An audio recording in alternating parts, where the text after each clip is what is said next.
Dharma Wanita Persatuan Provinsi Kalsel melantik Ketua Wan Pengurus Dharma Wanita Persatuan Banjarmasin pergantian antar waktu masa bakti 2019 sampai dengan 2024 di Aula Kayuh Baimbai Balai Kota Banjarmasin.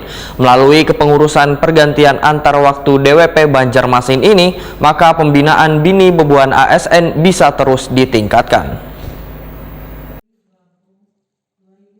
Dharma Wanita Persatuan Provinsi Kalimantan Selatan melantik Ketua Wan Pengurus Dharma Wanita Persatuan Banjarmasin pergantian antar waktu masa bakti 2019-2024 di Aula Kayuh Baimbai Balai Kota Banjarmasin Jalan R.E. Martadinata, Banjarmasin Tengah, besokan Kamis 14 Juli 2022.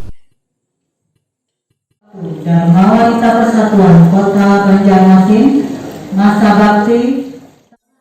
Penasehat Dharma Wanita Persatuan Banjarmasin Siti Wasila Wetakuni Prima TV berharap melalui kepengurusan pergantian antar waktu Dharma Wanita Persatuan Banjarmasin yang baru dilantik, pembinaan Bini Bebuan ASN bisa terus ditingkatkan. Selain itu, Dharma Wanita Persatuan bersama dengan seluruh unsur organisasi babinian lainnya di Banjarmasin bisa terus saling berkolaborasi dalam peningkatan solidaritas dalam mendukung pembangunan di Banjarmasin yang lebih baik ke depan. Menurut Siti Wasila, berbagai program dalam peningkatan pembangunan di Banjarmasin salah satunya adalah program yang bersifat kemanusiaan, yaitu mengadakan berbagai kegiatan yang bisa membantu warga Banjarmasin. Namun untuk mensukseskan program tersebut, ujar Siti Wasila, diperlukan adanya bantuan dan motivasi dari pemerintah kota Banjarmasin.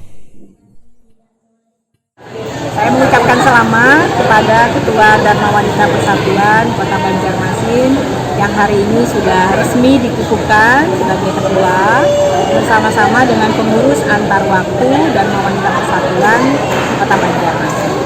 Saya berharap bahwa melalui pengurus Dharma Wanita Persatuan Kota Banjarmasin, pembinaan istri para ASN bisa terus ditingkatkan, dan tentu saja kita berharap bahwa Dharma Wanita Persatuan ini bersama-sama dengan unsur organisasi perempuan lainnya di Kota Banjarmasin bisa terus bergandengan tangan mendukung pembangunan.